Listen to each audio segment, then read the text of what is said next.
نحمده ونصلي على رسوله الكريم اما بعد اعوذ باللہ من الشیطان الرجیم بسم اللہ الرحمن الرحیم۔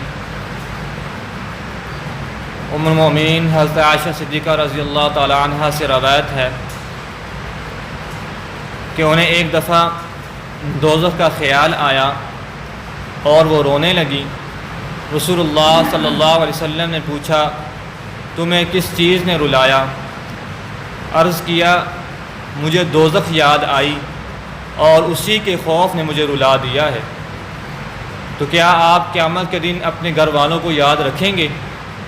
رسول اللہ صلی اللہ علیہ وسلم نے فرمایا 3 جگہ کوئی کسی کو یاد نہیں کرے گا اور کسی کی خبر نہیں لے گا۔ ایک وزن اعمال کے وقت کہ اعمال جب تولے جا رہے ہوں گے جب تک کہ یہ نامعلوم ہو جائے کہ اس کے اعمال کا وزن ہلکا ہے یا بھاری۔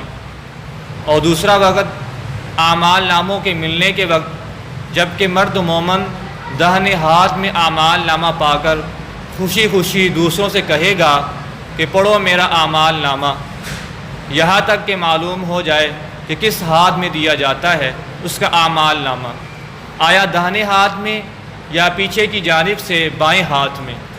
اور تیسرا وہ جگہ ہے کہ پل صراط پر جب کہ وہ رکھا جائے گا جہنم کے اوپر اور حکم دیا جائے گا کہ سب کو اس کے اوپر سے گزرنے لگو۔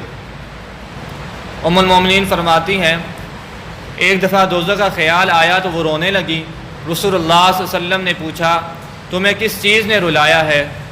عرض کیا مجھے دوزخ یاد آئی اور اسی کے خوف نے مجھے رلا دیا ہے۔ فرماتی ہیں کہ آپ قیامت کے دن اپنے گھر والوں کو یاد رکھیں گے؟ تو رسول اللہ صلی اللہ علیہ وسلم نے فرمایا 3 جگہ تو کوئی کسی کو یاد نہیں کرے گا اور کسی کی خبر نہیں لے گا۔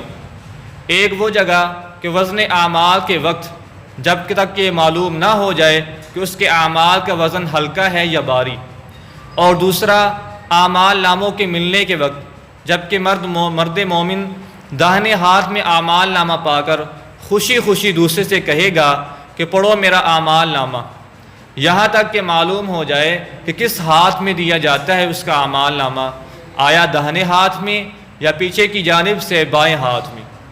اور تیسرا پل صراط پر جب کہ وہ رکھا جائے گا جہنم کے اوپر اور حکم دیا جائے گا سب کو کہ اس کے اوپر سے گزرنے لگو۔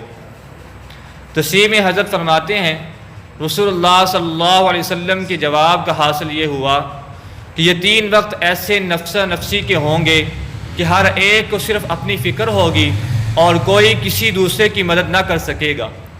ایک وزن اعمال کا وقت جب تک کہ یہ نتیجہ معلوم نہ ہو جائے گا، اور دوسرا وہ وقت جب لوگ اپنے اپنے اعمال ناموں کے منتظر ہوں گے اور ہر ایک اس فکر میں غرق ہوگا کہ اس کا اعمال نامہ داہنے ہاتھ میں دیا جاتا ہے یا بائیں ہاتھ میں دیا جاتا ہے، وہ مغفرت اور رحمت کا مستحق قرار پاتا ہے یا لعنت اور عذاب کا۔